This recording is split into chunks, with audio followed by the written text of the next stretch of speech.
le Seigneur va te faire du bien. Peux-tu élever ta voix et recommander ce moment entre les mains du Seigneur, nous prions. Dieu notre Père, notre Roi, nous te sommes infiniment reconnaissants. Merci pour ta présence. Cette présence qui atteste que tu es au contrôle de toutes choses. Merci de ce que, oh Dieu, ce matin, tu amènes quelqu'un à comprendre sa vie, à réaliser de qui il est pour toi et ce que tu as placé en lui. Tu veux que chacun de ton peuple comprenne sa raison d'être, afin, ô Dieu, de ne pas marcher comme ceux du monde, mais marcher selon toi, Seigneur. Je prie, ô Dieu, que tu continues encore à te manifester dans la vie de tout un chacun pour la gloire de ton nom. Merci, Seigneur. C'est au nom de Jésus-Christ, nous avons ainsi prié. Amen. Nous allons reprendre nos places. Soyez connectés. Soyez connectés. Soyez connectés.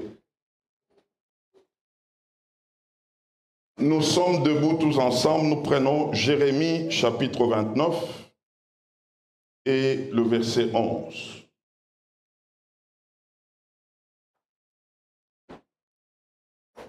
Dieu parle. Dieu parle. Et ce matin, quelqu'un sera totalement éclairé. Jérémie 29 et le verset 11. La Bible déclare: « Car je connais le projet que j'ai formé sur vous, dit l'Éternel, projet de paix et non de malheur, afin de vous donner un avenir et de l'espérance. » Amen. On peut reprendre nos places.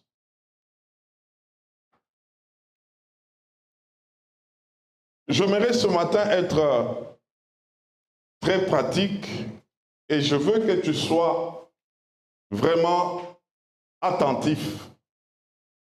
Et tu vas prendre ta Bible à côté de toi parce que nous allons faire quelques lectures qui vont nous positionner dans ce que nous voulons comprendre ce matin. Nous sommes dans notre thème « Vivre pleinement le plan de Dieu dont nous sommes porteurs ». Vivre pleinement le plan de Dieu dont nous sommes porteurs. Nous prenons le deuxième passage, nous sommes dans Job 32, le verset 8. Job 32, le verset 8.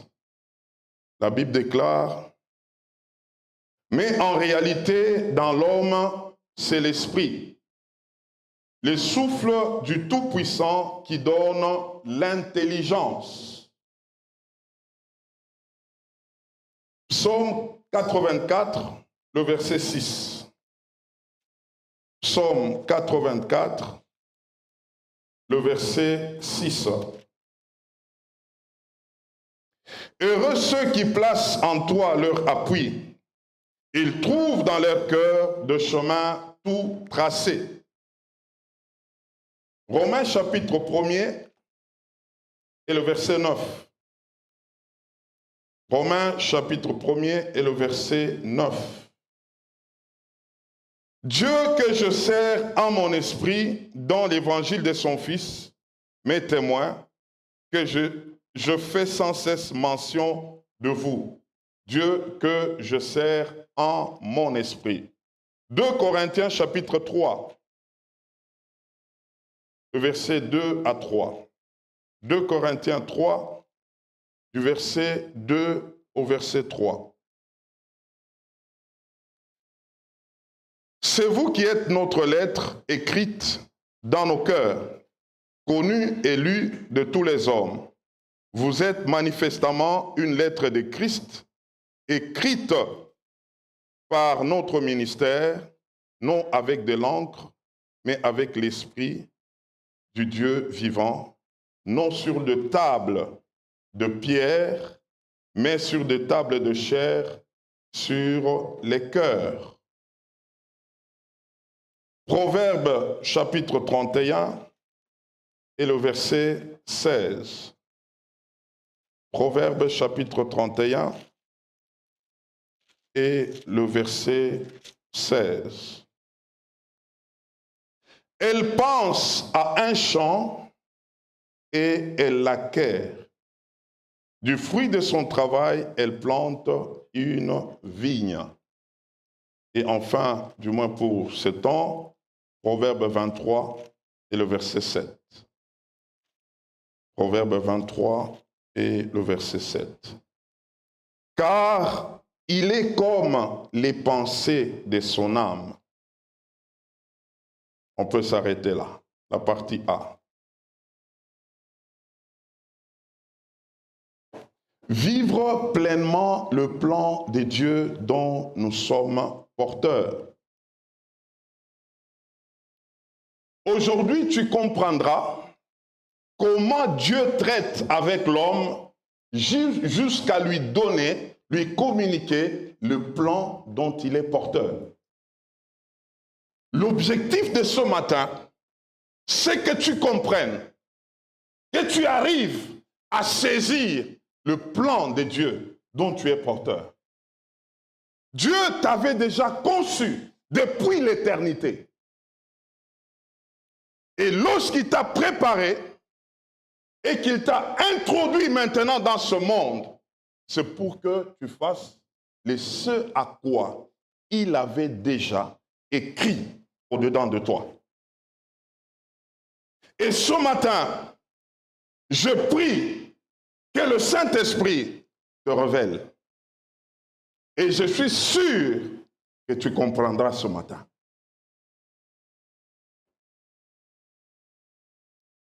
Quand Dieu veut parler à l'homme, il parle à l'homme véritable. Et l'homme véritable, c'est ton esprit. Dieu s'adresse au vrai homme. Il s'adresse à l'esprit de l'homme. Pourquoi les gens ne comprennent pas le langage de Dieu? Parce que Dieu s'adresse à l'homme avec lequel il est en communion. Et l'homme avec lequel Dieu est censé être en communion, c'est ton esprit.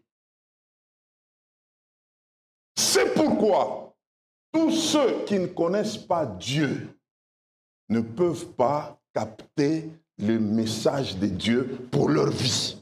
Pourquoi? Parce qu'il parle à l'esprit. Celui qui n'est pas né de nouveau, son esprit n'est pas régénéré. Parce que l'esprit n'est pas régénéré, l'esprit ne peut pas capter le message de Dieu. Pour que tu captes le message de Dieu, il faut que d'abord ton esprit soit régénéré. Que tu passes à la nouvelle naissance. Et comment Dieu le fait?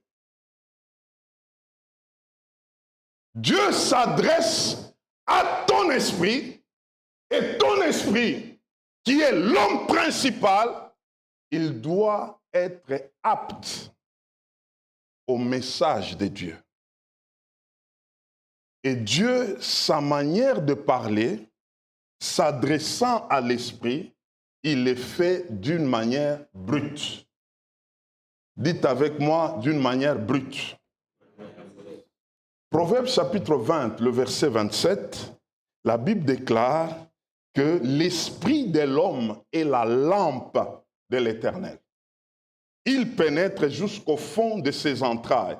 Donc Dieu, quand il vient chez toi, il a une connexion avec toi, c'est ton esprit.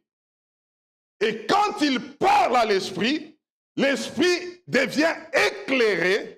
Il donne de l'éclairage à ton âme. Et c'est dans l'âme de l'homme où l'homme est censé interpréter maintenant ce qu'il a reçu de Dieu au moyen de l'esprit. Ah, tu vas m'entendre ce matin. Romains chapitre 1er, le verset 9. La Bible est en train de dire « Dieu que je sers en mon esprit ». Le serviteur de Dieu en toi, c'est ton esprit. Et quand Dieu veut te parler, il doit s'adresser à ton esprit, qui est cette lampe de tout ton être. Tu es composé d'un esprit, d'une âme et d'un corps. Maintenant, Dieu s'adresse à l'homme principal, qui est ton esprit. Et il devient la lampe, parce qu'il reçoit le message de Dieu comme une lumière. Et cette lumière arrive en lui, il commence à éclairer tout l'homme. Et donc cette lumière va aller dans ton âme. C'est dans l'âme de l'homme où il y a les pensées, où il y a la réflexion, où il y a l'intelligence. Pour que ce que tu reçois de l'esprit, tu puisses l'amener dans l'âme pour une bonne compréhension. Alors, ça complique un peu beaucoup de gens à saisir le message de Dieu parce que Dieu, quand il parle, Dieu n'a pas de vocabulaire. Il s'adresse d'une manière brute. C'est pourquoi Dieu, quand il parle, il peut te dire quelque chose qui peut s'accomplir dans 10 ans comme si ça devait s'accomplir aujourd'hui.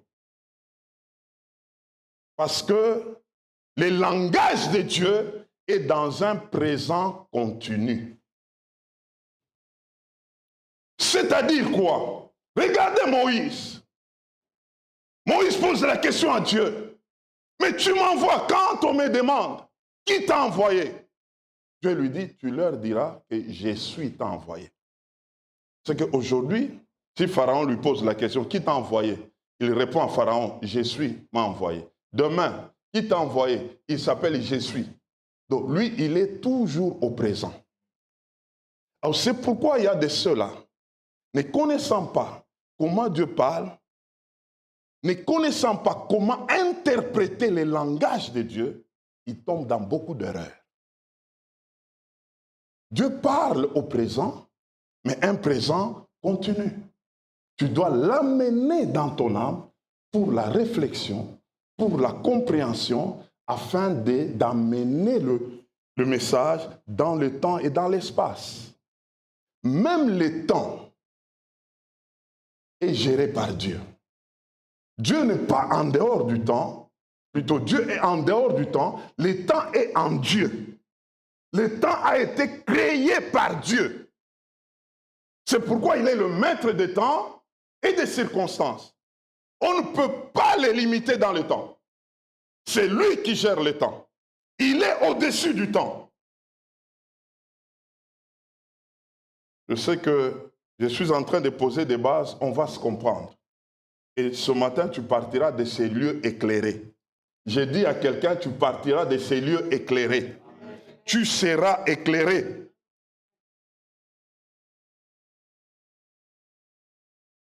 Alors, quand le message de Dieu est adressé à ton esprit, la responsabilité de ton esprit, c'est de l'amener dans l'âme. Pour que l'âme puisse maintenant travailler avec la réflexion, avec la pensée, avec l'intelligence, afin de comprendre qu'est-ce que Dieu a dit réellement. C'est pourquoi Proverbe 23, le verset 7 nous dit « Tel est l'homme, tel est l'état de ses pensées. » Tes pensées sont des pièces précieuses, car elles précèdent toujours les actes.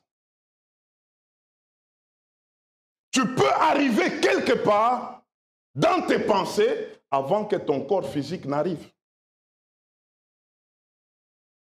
Le fait de penser à quelque chose peut t'amener à obtenir la chose avant même que la chose ne se représente.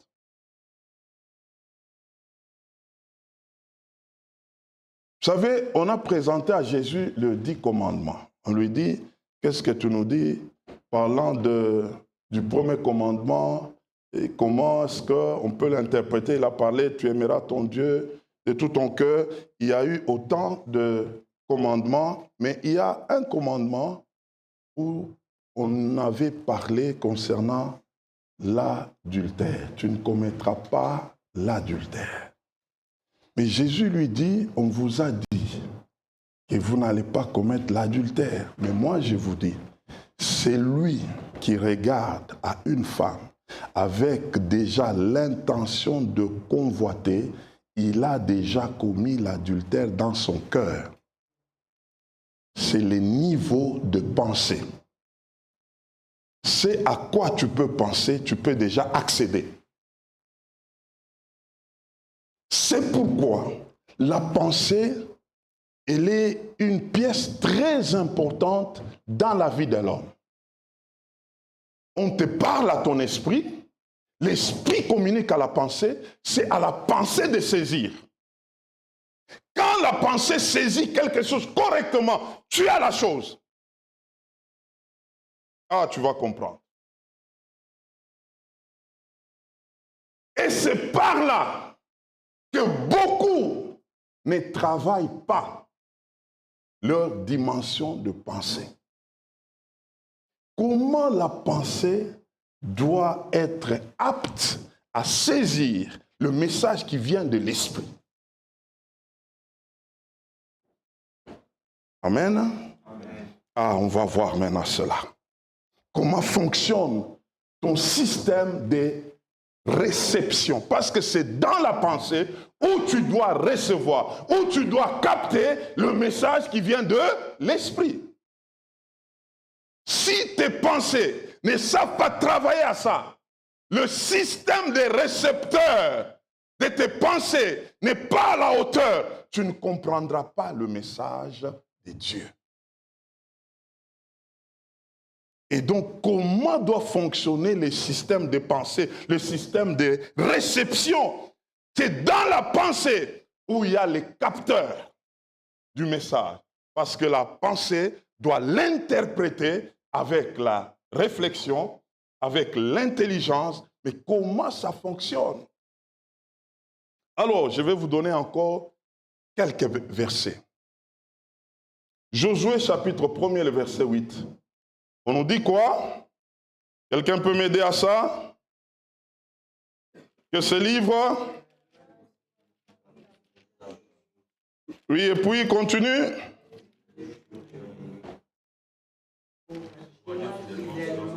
C'est ce livre qui doit posséder ton système de pensée.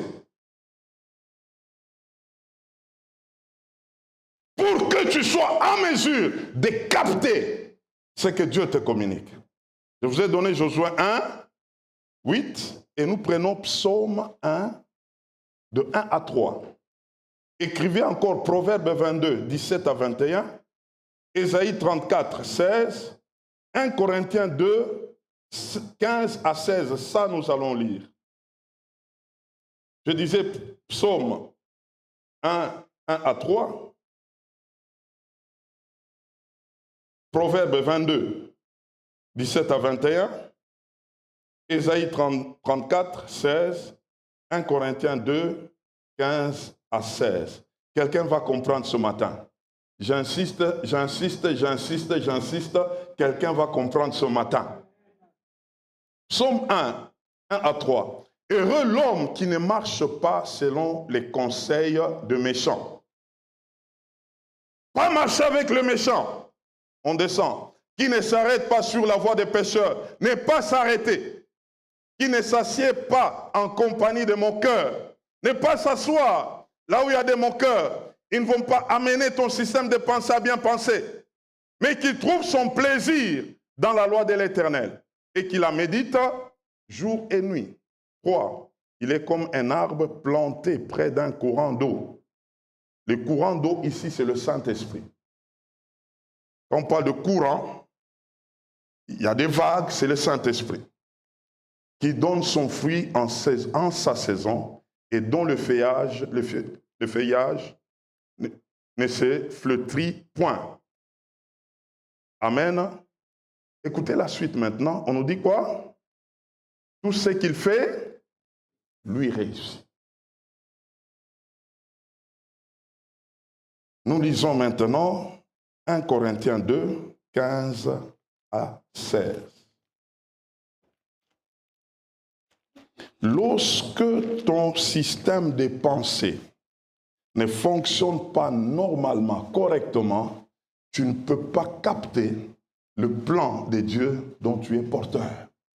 2 Corinthiens 2, écoutez le verset 15 et le verset 16. Nous sommes en effet pour Dieu, qu'est-ce que je dis là? C'est 1 Corinthiens, pas 2. 1 Corinthiens 2, 15 à 16.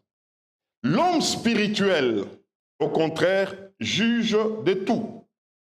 Il n'est lui-même jugé par personne. Verset 16. Car qui a connu la pensée du Seigneur pour l'instruire? Or, nous avons la pensée de Christ. Lorsqu'on possède la pensée de Christ,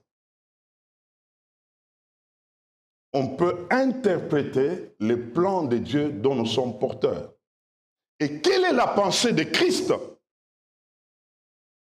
La pensée de Christ se trouve dans ce qui est écrit. Se trouve dans la parole de Christ.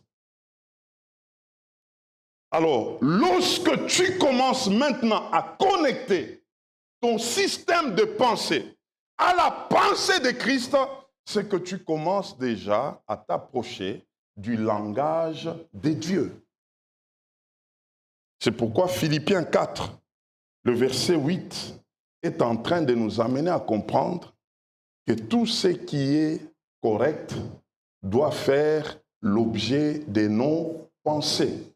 Et tout ce qui est correct, digne, se trouve dans les écrits de Christ. Et c'est la parole de Dieu. On nous parle de cette femme vertueuse de Proverbe 31, le verset 16 que nous avions lu, que cette femme, elle a beaucoup de vertus, mais ici, le verset 16, on nous dit, elle pense à un champ et elle pouvait déjà l'acheter. Elle reçoit un message et le fait de l'avoir déjà, elle a déjà transformé cela à la réalité. Parce qu'en réalité, c'est son système de pensée qui avait déjà eu les champs avant que les champs ne viennent.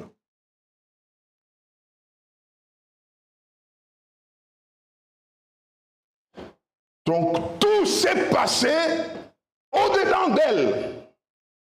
Ce que tu es, si nous pouvons bien te comprendre, c'est le fait de te regarder seulement, on va dire, c'est ça, ton système de pensée. Ce que tu dégages physiquement, c'est ce qui se trouve au niveau de tes pensées. Et donc, j'aimerais dire à quelqu'un, Dieu t'avait déjà parlé. Amen, mon frère. Maintenant, le vrai problème, tu n'arrives pas. D'abord, il y a pour les uns recevoir le message de Dieu de qui ils sont. Ils n'ont pas pu. Il y a d'autres. Ce message est là, mais tu ne sais pas l'interpréter. Je vous ai donné Psaume 84, le verset 6.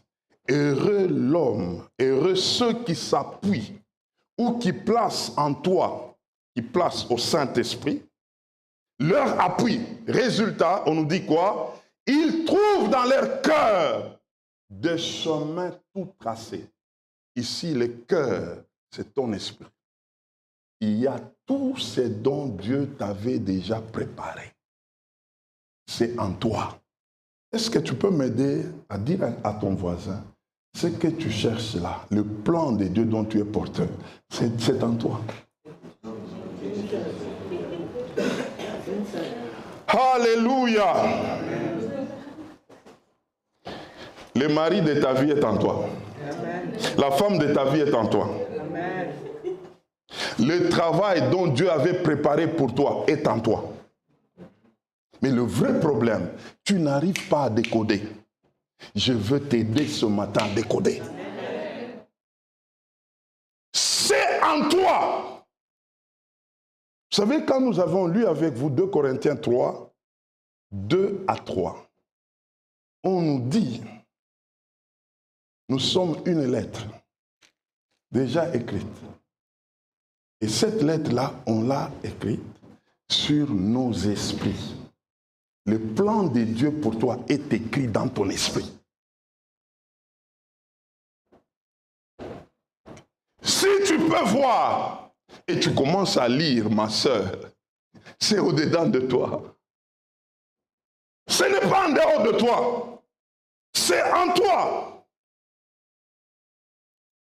Je parlais avec vous il y a 2 dimanches passés, le proverbe, le psaume 37, verset 4. Fais de l'Éternel tes délices et il te donnera. Tu traites bien avec lui, il va t'amener à ouvrir ton esprit pour que tu découvres ce qui est là-dedans. Il y a une sœur, elle n'est pas venue ce matin. Et c'est encore ça qui embrouille beaucoup de gens. Elle est venue me voir. Elle me dit, papa, je ne comprends pas. Je veux connaître ma raison d'être. Parce que je me retrouve, c'est comme si je suis en train de me promener dans ce pays. Je lui dis, comment tu es venu ici d'abord? Elle me dit, elle vient du pays. Au pays, elle était très engagée, intercesseuse. Dans la jeunesse, elle s'est donnée à tout le programme. Même il arrivait de fois, étudiante à l'université, il y a cours les après-midi, il y a prière à l'église, elle dit, je ne veux pas aller au cours, je veux aller à la maison de Dieu. Elle va à la maison de Dieu, elle manque les cours, mais quand on donne l'examen, elle réussit à l'examen. Elle dit, j'ai fait une expérience avec Dieu au pays, jusqu'à ce que je suis venu ici au Canada par miracle. La personne qui avait fait mes démarches, c'est elle qui est venue vers moi. Et elle a fait des démarches sans marcher. J'arrive à l'entrée ici à l'aéroport. Pendant qu'on est en train de faire examiner des gens là-bas, moi on m'a pointé, on m'a appelé par mon nom. Viens, entre. Et elle dit, je pose la question au monsieur. Non, c'était une dame. Mais tu ne me poses pas de questions. La dame lui dit, de l'immigration, tu veux que je te pose quelques questions? Entre. Bienvenue au Canada. Dit, je suis entré, mais je me retrouve ici. Dieu m'a conduit. Mais ici, je ne me retrouve pas. Qu'est-ce que j'ai fait au Canada? J'ai dit, qu'est-ce que maintenant tu fais jusque-là? Elle me dit, papa, je travaille la nuit, les matins, la nuit, la journée, puis je vais au cours, ça me perturbe. J'ai dit, maintenant, quel est ton pourcentage par rapport à Dieu, les activités que tu es en train de faire et ton attachement à Dieu? Est-ce que tu peux évaluer le pourcentage de Dieu et par rapport à toi? Elle me dit, papa, j'ai compris. Et c'est là où se trouve le problème. De l'autre côté, j'étais engagé, je voyais Dieu faire pour moi. Mais ici, j'ai changé les choses. J'ai dit, maintenant, quelle est la solution?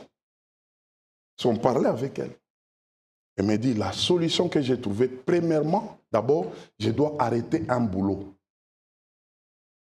pour que je me remette un peu sur les ondes de Dieu, je vois que j'ai perdu quelque chose. Je dis, ah bon, donc tu as bien réfléchi.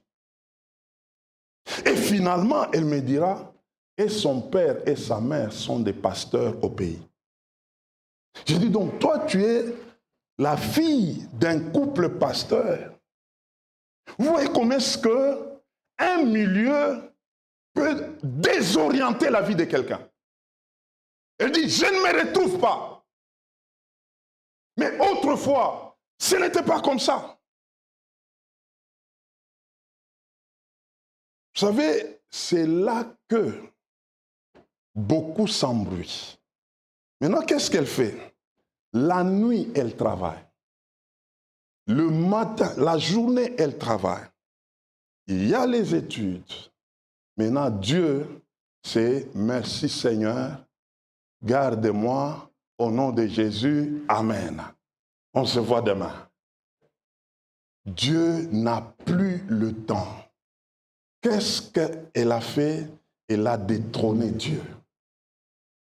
Elle a pris ce qu'il fallait être au deuxième plan, troisième plan, ça a pris le premier plan. Et Dieu a été destitué. Comme j'ai parlé avec vous dimanche passé, il fallait commencer par la pêche des poissons, parlant de Pierre. Il fallait commencer avec la pêche des hommes et deuxièmement la pêche de poissons. Mais Pierre avait commencé par la pêche de poissons et ensuite on l'a amené à la pêche des hommes. Maintenant, changer là, c'est ça le problème. Tu t'es habitué maintenant à une façon de fonctionner où Dieu, tu l'as détrôné. Mais pour que maintenant, Dieu puisse te parler, Dieu ne te parlera pas étant au deuxième plan.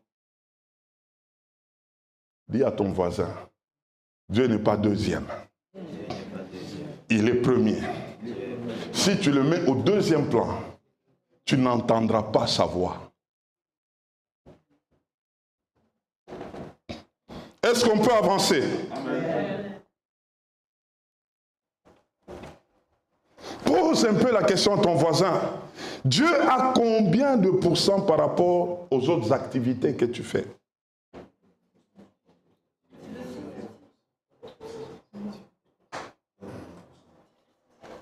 Cette question est capitale pour que tu retrouves ta raison d'être.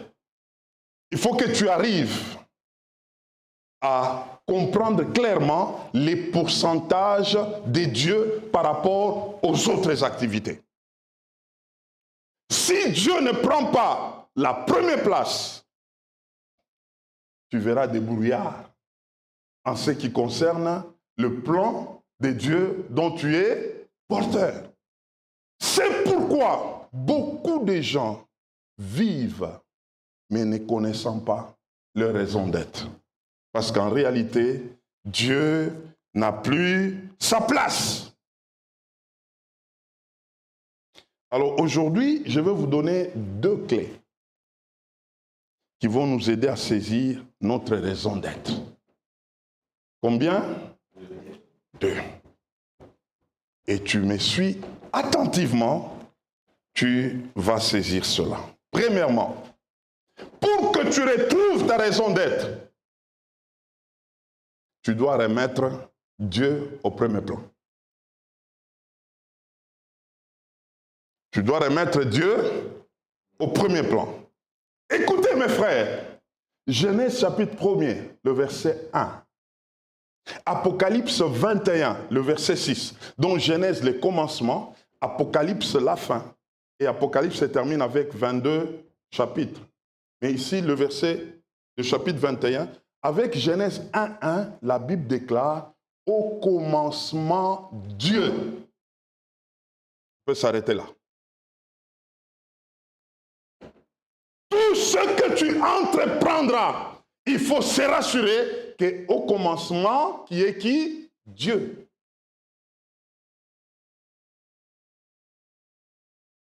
Dans ta vie, dans tes entreprises, Rassure-toi d'abord. Au commencement, Dieu.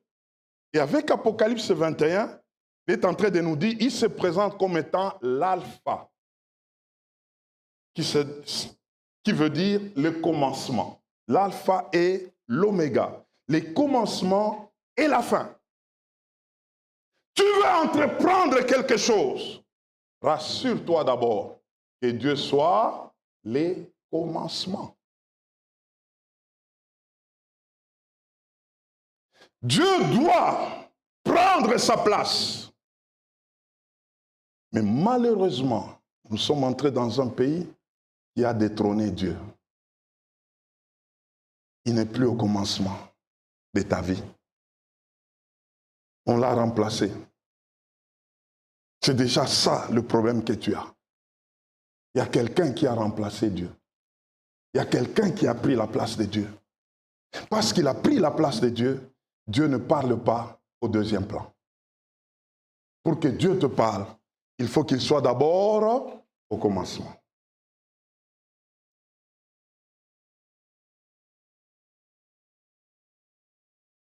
Vous savez, aujourd'hui, nous sommes dans un pays où il y a beaucoup de pression. Vrai ou faux?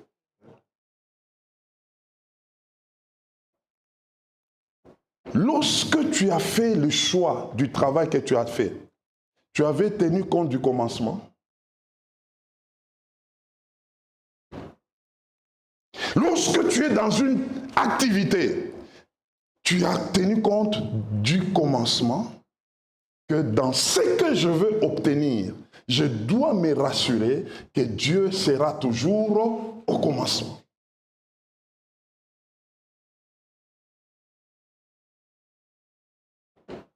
Ou c'est par pression que tu te retrouves dans ce que tu fais. Si c'est la pression, tu ne vas pas te poser la question de savoir, est-ce que Dieu sera au commencement? Est-ce que je veux commencer avec Dieu d'abord?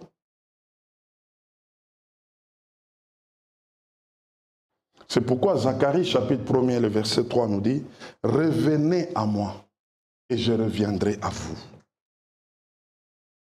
Apocalypse 2, versets 4 à 5 nous dit, « Ce que j'ai contre toi, c'est que tu as abandonné ton premier amour. Souviens-toi de là où tu étais tombé. Comme pour dire, tu n'étais pas comme ça. Il y a quelque chose qui t'a changé. Soit c'est une pression de la vie, soit ce sont des circonstances de la vie qui font que Dieu n'est plus au commencement. Mais ce matin, tu veux entendre la voix de Dieu, reviens à Dieu. Donne-lui sa place. Il a besoin de prendre sa place.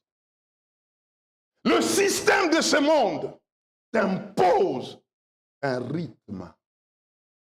Et tu es déjà dans ce rythme-là. Je veux dire à quelqu'un, Dieu, tel qu'il est là, quel que soit tout ce qu'on peut vivre sur la terre, ça ne doit jamais être une excuse de le mettre au deuxième plan.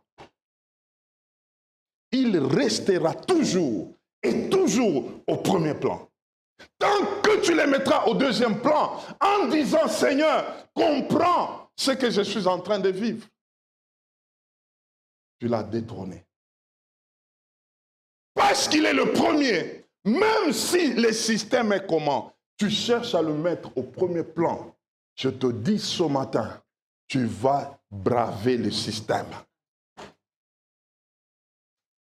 Tu vas t'en sortir. Quelle que soit la manière dont les choses se passent, où on veut que Dieu soit chassé même. Mais toi, tu te dis, pour moi, il restera au premier plan. Tu vas t'en sortir. C'est seulement la pression qui te fait voir que ici ça ne va pas, je ne dois pas faire comme ça. Si je commence à m'attacher à Dieu comme ça, je ne veux pas me retrouver. Mensonge du diable. Tu vas te retrouver parce qu'au commencement était Dieu.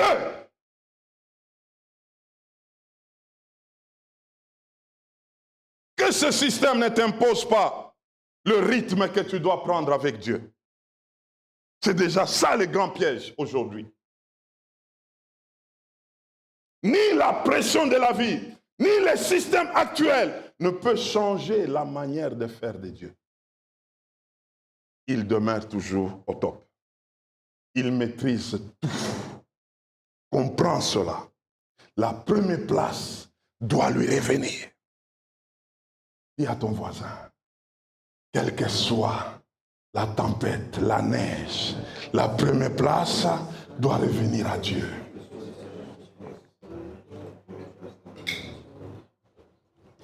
Aujourd'hui, prends la décision de lui donner sa place. Prends la résolution de lui donner sa place. On est en train de les repousser. C'est à peine que tu commences à parler de Dieu. Mais ce n'était pas comme ça. C'est à peine que tu deviens un Dieu. Je dis aujourd'hui, il y a des enfants de Dieu qui ont un Dieu d'urgence. Et Dieu d'urgence, c'est ce Dieu-là. On s'est réveillé, on a déjà fait ses affaires, mais on se retrouve quelque part. Là, maintenant, on pense qu'il faut l'intervention de Dieu. Mais comme il faut l'intervention de Dieu, ça devient un Dieu d'urgence. Dieu répond maintenant, fait maintenant, et donne-moi toutes les solutions. Moi, je dois continuer. Ça ne se passe pas comme ça. Remets-lui sa place. Tu veux qu'il te parle? Remets-lui sa place. Et tu comprendras ta raison d'être. Tu vas arrêter de courir à gauche, à droite, en train de t'essouffler. Parce que là, tu comprendras le ce pourquoi Dieu t'a mis dans ce monde. Deuxièmement, et c'est ici qu'on veut s'attarder pour qu'on comprenne, il faut se familiariser au langage de Dieu. Job, chapitre 33, du verset 14 au verset 18. Job 33, 14 à 18. Se familiariser au langage de Dieu et écrivez Acte 16, 6 à 10. Dans Job 33, le verset 14, on nous dit quoi? Dieu parle cependant, tantôt d'une manière, tantôt d'une autre. Mais on n'y prend point garde. Je veux te dire que le langage de Dieu se trouve dans la pensée de Christ. Comme nous l'avons dit dans 1 Corinthiens 2, 15 à 16. Et la pensée de Christ se trouve dans sa parole. Mais la parole ici, Job nous dit, Dieu parle, cependant tantôt d'une manière, tantôt d'une autre. J'aimerais déjà te dire que Dieu parle. Ah, je reprends encore. Dieu parle. Dieu parle. Parce que tu es sa créature, Dieu parle. Et il s'est déjà adressé à toi. Mais c'est toi qui ne comprends pas. Je veux te dire déjà que Dieu ne parle pas de la même manière. Il parle tantôt d'une manière, tantôt d'une autre. La manière dont il peut me parler, ce n'est pas de la même manière qu'il peut te parler. Parce que les hommes qui ont déjà fait un Dieu d'urgence, ils veulent que Dieu leur parle d'une seule manière. Tu n'as pas le temps pour entendre les comment Dieu parle de plusieurs manières. Tu veux qu'on te parle d'une seule manière. C'est pourquoi aujourd'hui les prophètes ont du succès. Parce que beaucoup veulent entendre la voix de Dieu par un prophète. Mais je veux te dire ce matin, Dieu parle non pas d'une seule manière. Tu vas comprendre. Tu n'as pas encore compris. Tu comprendras. Ah, la parole de Dieu, elle est très bonne. Elle est claire. elle peut t'amener à comprendre ta raison d'être. Il dit, mais on n'y prend pas garde.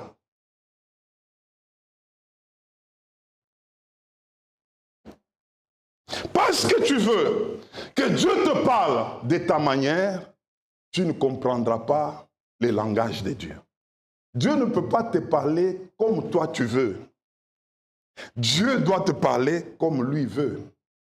Ce n'est pas à Dieu d'aller vers toi pour dire « Qu'est-ce que tu veux que je te parle comment ?» Mais c'est à toi de venir à Dieu pour comprendre comment Dieu parle. Est-ce que quelqu'un m'entend?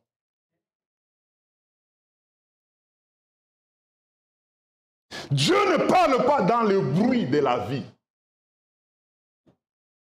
Nous sommes entourés de bruit. Beaucoup de bruit.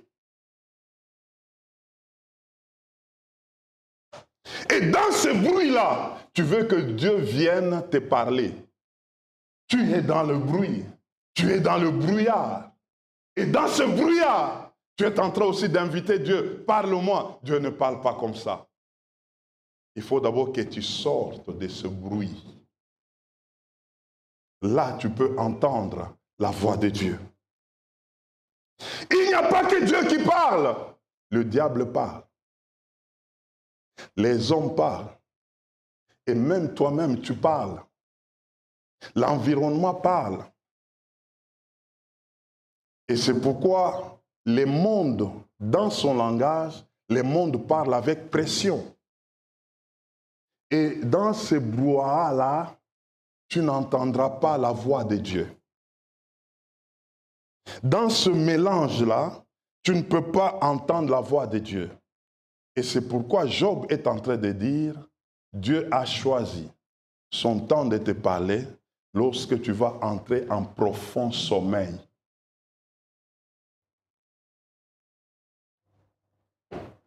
Alléluia. Dis après moi, profond sommeil. Maintenant, quand tu travailles la nuit et les jours, tu vas avoir quand le profond sommeil pour que Dieu te parle. C'est quoi le profond sommeil? Le profond sommeil, c'est la dimension de faire taire tout ce qui est en toi et tout ce qui est en dehors de toi. Pour que Adam découvre Ève, on l'avait plongé dans un profond sommeil. Mais toi, tu ne dors pas. Tu ne fais pas dormir les choses autour de toi. Tu es toujours debout. Vous savez, être debout, c'est quoi? Tu te poses des questions. Tu es là, je dois faire ceci, je dois faire cela, je suis là. Bon, en même temps, Dieu ne m'aime pas, tu es debout. Tu dois faire dormir des choses en toi. Tu dois les faire taire. Et le monde a mis beaucoup de gens debout, sans sommeil. Ils sont devenus incapables de faire taire d'autres choses pour que ces choses-là dorment afin que Dieu vienne maintenant leur parler. C'est pourquoi Matthieu chapitre 6, le verset 6, Jésus est en train de dire, lorsque tu veux prier, entre dans ta chambre et ferme la chambre. Ce n'est pas ta chambre à coucher, c'est la chambre de ton cœur. C'est là-dedans où tu dois entrer seul et fermer la porte aux autres bruits extérieurs. Pour que le Seigneur entre maintenant, qu'il te trouve là-dedans. Et il peut te parler. Il y a beaucoup de bruit aujourd'hui. Et le bruit extérieur et le bruit intérieur. Et tout ça, ça fait que tu ne puisses pas entendre la voix de Dieu.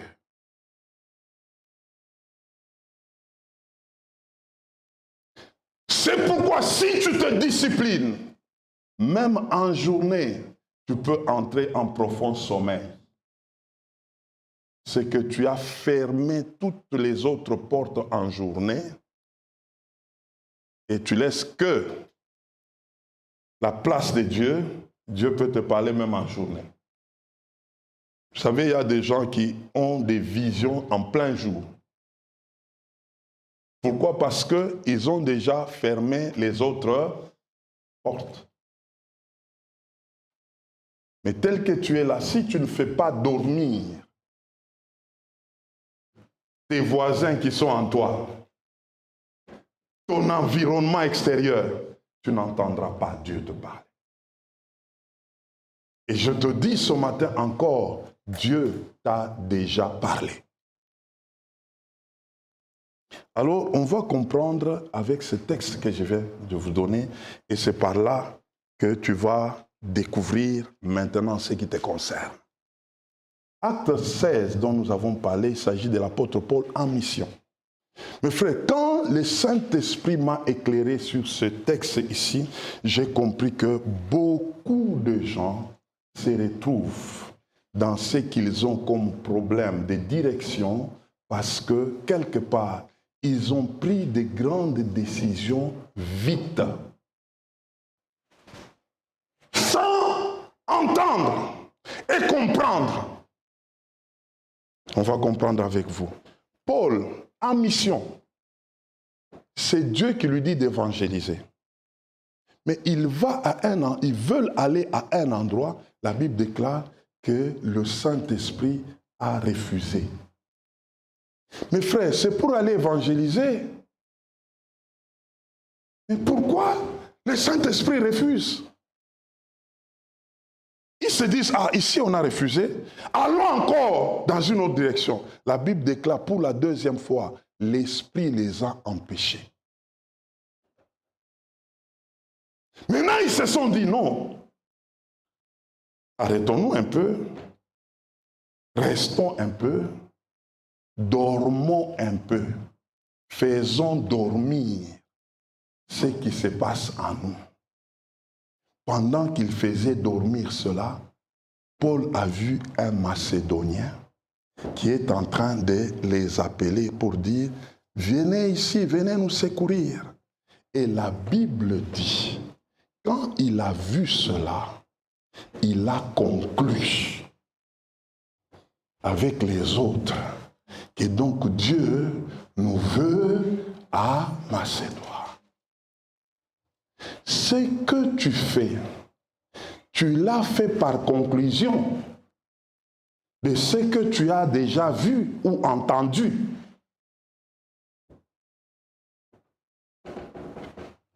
C'est la question du jour.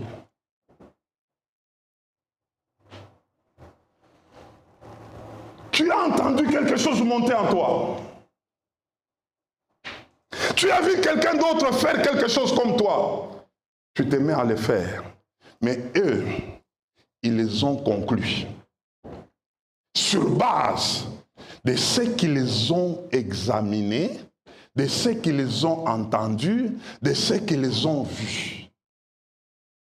Pour que tu comprennes la raison d'être de ta vie, tu dois conclure sur base des choses qui sont autour de toi, des choses que tu entends, des choses que tu vois. C'est pourquoi ta pensée, comme nous avons dit, doit travailler en profondeur. Le message est venu, mais ils ont conclu. Vous savez, quand 1 Thessaloniciens 5, 20 nous dit « Ne méprisez pas les prophéties », ça ne s'arrête pas là. Mais on nous dit « Examinez toutes choses », ça ne s'arrête pas là. Mais prenez ce qui est bon. C'est ce qu'ils ont fait. Tu as entendu, examine. Quand tu as examiné, tu peux maintenant conclure.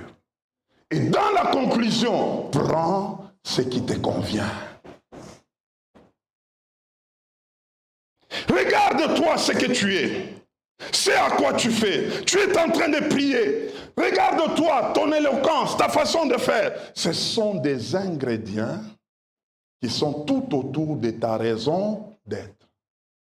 Tu dois travailler pour arriver à une conclusion.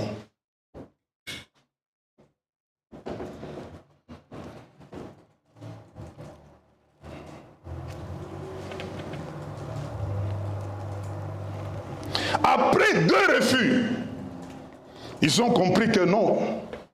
Il faut qu'on puisse comprendre qu'est-ce qui se passe.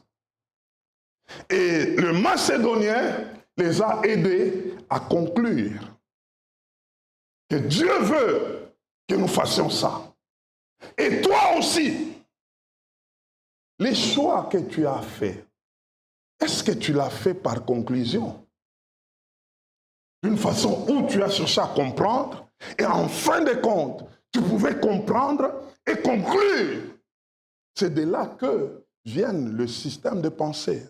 On doit le faire avec l'aide de sa parole. Comment Dieu me conduit de cette façon? Comment je me retrouve là? Comment je fais ceci? Pendant que tu es en train, parce que Dieu lui avait déjà placé en toi, c'est à quoi tu dois être. Mais c'est à toi de conclure. Pendant que tu comprends, les choses telles que ça se passe, ça doit t'amener à une conclusion. Entrer dans un mariage, il faut conclure. J'ai vu ça, j'ai entendu ça, j'ai vu telle circonstance. Est-ce que la conclusion, c'est ça? C'est pourquoi je l'ai toujours dit, tu ne peux pas entrer comme dans un ministère par une prophétie. Non, ce n'est pas assez. Ça sera un élément qui va aider à d'autres de conclure. Mais ce n'est pas l'élément seul qui te poussera là. Ce que tu fais, tu dois arriver à trouver des conclusions. C'est dans la conclusion où tu vas te retrouver. Que moi donc, c'est ça. Mais il y a des gens qui ont pris des décisions de la vie sans conclure. Qu'est-ce qui te fait voir que c'est ça? Il faut conclure. C'est que tu étais devant des choix, devant des choses, devant des situations. Maintenant, Dieu est en train de t'éclairer par la parole qui est avec toi. Il y a des circonstances, il y a des situations qui t'amènent à trouver une conclusion.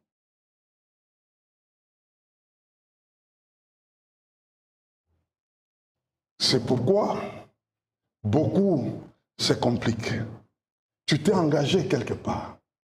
Tu as fait un choix de quelque part, mais sans conclure. Ce choix-là n'est pas un fruit d'une conclusion. Est-ce que tu as pesé? Est-ce que tu as mis au crible de la parole de Dieu? Est-ce que tu t'es regardé toi-même pour comprendre pourquoi je suis comme ça? On m'utilise de cette façon. Je peux conclure. Et pour moi, c'est ça. Et c'est lui qui trouve la bonne conclusion. Il a réussi.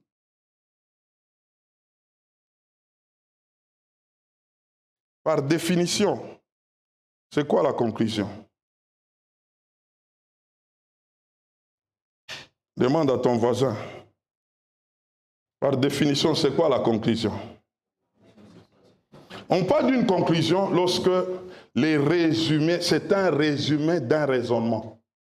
C'est un avis final d'un travail. Elle montre le résultat final d'une réflexion, d'un choix. C'est le résumé de toutes les idées qui permet d'obtenir une solution ou un jugement final.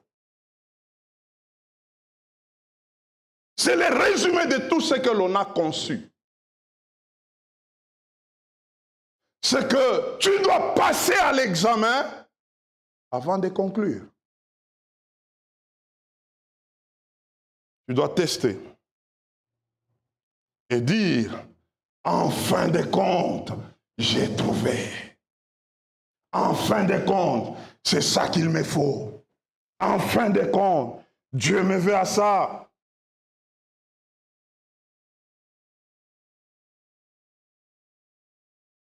ne prend jamais de grandes décisions qui nécessitent une direction sans la conclusion. Si on me présente tel homme ici, je vois comment Dieu m'utilise, PA. Je vois la manière dont je raisonne avec Dieu dans ces affaires-là. Est-ce que ça peut arriver quelque part? Quand je regarde à l'apôtre Paul, il a eu beaucoup de visions sans femme. Quand je regarde la manière dont il fait, qu'est-ce que je peux prendre comme conclusion?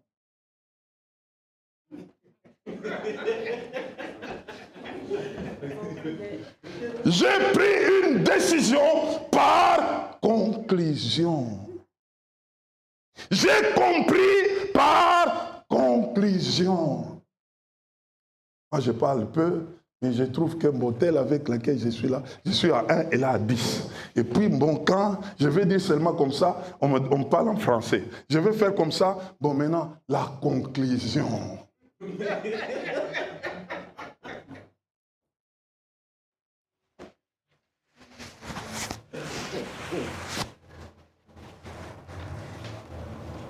On s'est retrouvé dans des choses sans examiner, sans chercher à comprendre c'est quoi la conclusion. Qu'est-ce que je peux prendre comme décision finale? Où on a fait des choses par pression. La pression nous a poussés à nous retrouver dans des choses, on n'a pas conclu. On n'a pas eu le temps de conclure. Si la chose ici, elle me fait de cette manière, cette pression ici, et que je m'engage là, on ne peut. Est-ce que je veux tenir avec Dieu? Est-ce que ça va marcher vraiment? Si la conclusion n'est pas bonne, ne t'engage pas. Ce n'est pas Dieu. Dieu ne te parle pas comme ça. Dans la raison d'être, la conclusion communique la paix, communique l'assurance. La conclusion va te connecter au rêve sanctifié. C'est ce qu'on va voir dimanche prochain. Quelqu'un qui a conclu que c'est clair, c'est ça, il a droit au rêve. Les rêves sanctifiés. Il a droit au raisonnement. Il a droit à l'imagination.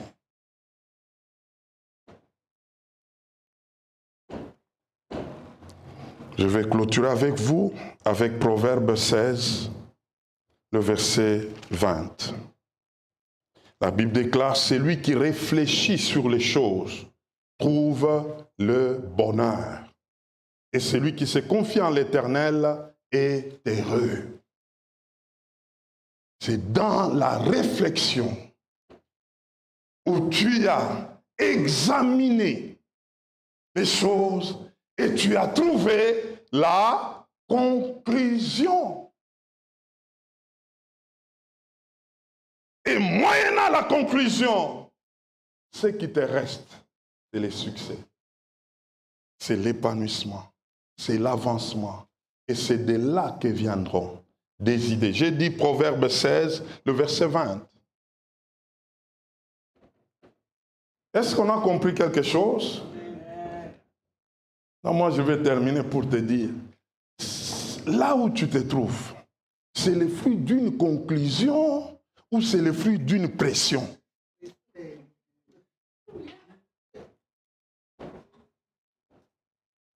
Aide-moi un peu à poser la question à ton voisin.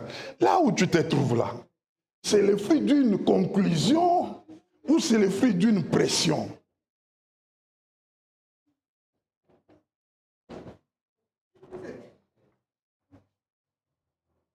La pression nous a enlevé beaucoup de choses. La pression nous a détournés de Dieu. On ne sait pas comprendre pourquoi nous sommes en ça. Nous avons une sœur.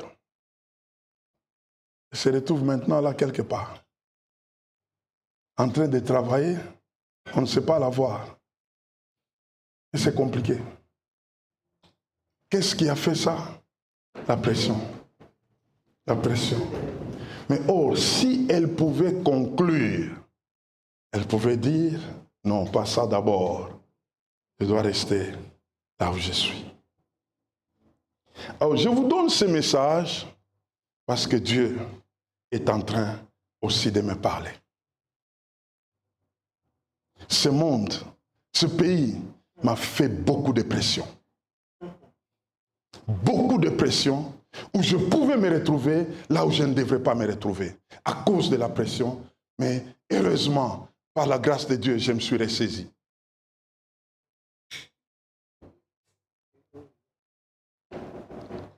On a failli faire des choses en train de forcer les choses concernant nos filles qui sont en Afrique du Sud, sans chercher à trouver la conclusion. Mais il a fallu, on a pleuré. À un certain moment, on s'est dit, Seigneur, on te laisse les tours. Il y a 2 jours, Dieu m'a parlé de ce qu'elles seront et ce qu'on sera. Amen. La pression de ce pays a voulu nous détourner sur beaucoup de choses ici. Mais gloire soit rendue à Dieu. On s'est ressaisi pour dire, dans la pression, on peut pleurer un peu. On peut crier, on peut manquer. Mais pourvu que Dieu reste au premier plan. Et Dieu a vu cela. Il dit, j'ouvre maintenant. Comprenez ce qui est en train d'arriver. Mais la pression n'était pas facile. Et je suis en train de comprendre pourquoi il y a beaucoup de gens, même des pasteurs dans ce pays, par pression, ils ne sont pas là où ils devraient être.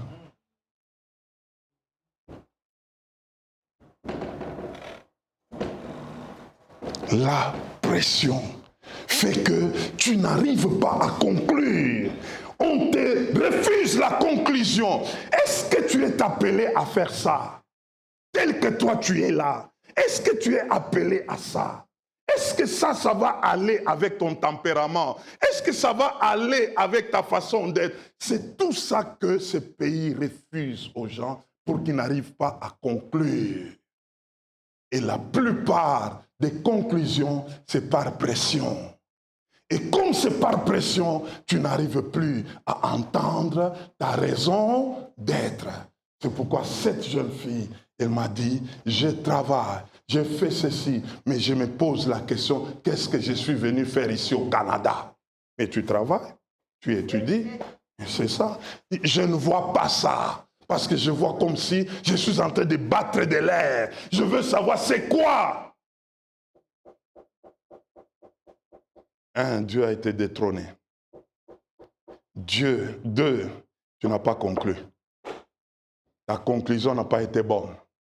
Lorsque quelqu'un écrit un livre, s'il rate la conclusion, c'est fini. Il a raté l'objectif. Les problèmes. Je veux maintenant terminer pour te dire, revois ta conclusion. Entre dans l'étude de ta conclusion. Est-ce que tu as bien conclu?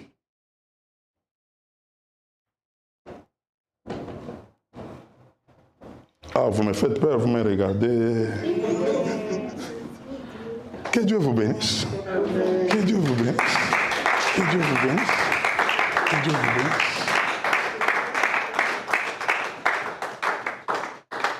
On va prier. Et j'aimerais te dire, ce n'est pas seulement maintenant. Parce que je t'annonce déjà que moi, après ici, je dois entrer en prière. Et je veux que tu comprennes, que tu prennes les choses au sérieux. Ça se cherche. Tu dois travailler pour trouver une bonne conclusion. C'est un travail. C'est pas des vite fait, c'est pas des vite fait. Tu dois t'asseoir, tu es tenté de parler avec Dieu jusqu'à une conclusion. Et je vous dis ce matin, il y a des gens qu'on pouvait être avec eux ce matin ici. Parce que leur conclusion n'a pas été bonne. Ils sont quelque part.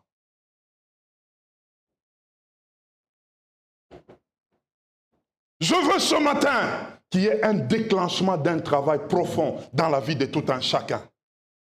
Parce que tout est en toi. Tout. Dieu t'avait déjà parlé. Comme je le dis, si je pouvais me laisser à Dieu pour comprendre, le message qu'il m'a donné, c'est très fort concernant mes filles. Très fort. Et j'ai dit, ah, c'est comme ça qu'on peut louper une destinée comme ça. Parce que ta conclusion n'a pas été examinée avec les loupes du Saint-Esprit. Ce matin, élève ta voix et je vais t'inviter à une prière. Seigneur, à dater de ces jours, j'aimerais entrer en examen. J'aimerais entrer en profond travail par rapport à moi-même. Je veux comprendre la conclusion de ceci ou cela. Je veux comprendre la conclusion de cet engagement-là. Je veux comprendre la conclusion de ce travail-là. Où est-ce que ça m'amène? C'est vers quelle conclusion? Cette relation-là, la conclusion.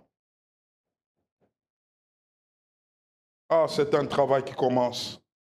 Élève ta voix, tu es en train de prier. Tu es en train de prier. Tu es en train de prier. Tu es en train de prier. Je te vois entrer dans un travail profond. Je te vois prendre une décision responsable ce matin.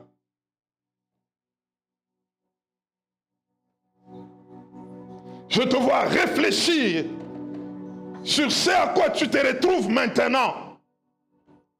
Une réflexion a lieu ce matin dans ce que tu fais ou dans ce que tu as fait. Je ne sais pas, cette relation, si c'était après une bonne conclusion, je ne sais pas ces choix, si c'était par conclusion de pression. Mais ce matin, Dieu est venu. Dieu est venu. Dieu est venu. Dieu est venu. Dieu est venu. Dieu est venu pour te dire, il y a besoin, il y a lieu de chercher la bonne conclusion. Seigneur, merci pour ton peuple. Nous croyons, tendre Père, que c'est toi qui fais ce travail. Parce que tu as envoyé cette parole, je vois quelqu'un être éclairé. Parce que tu as envoyé cette parole, je vois quelqu'un se retrouver. Parce que tu as envoyé cette parole, je vois la raison d'être de quelqu'un s'ouvrir. Parce que tu as envoyé cette parole, je vois une grande décision dans la vie de quelqu'un ce matin. Parce que tu as envoyé cette parole, je vois un basculement. Merci Seigneur, merci grand Dieu, merci Père, au nom de Jésus-Christ. Est-ce que quelqu'un peut acclamer le Seigneur? Que Dieu vous bénisse.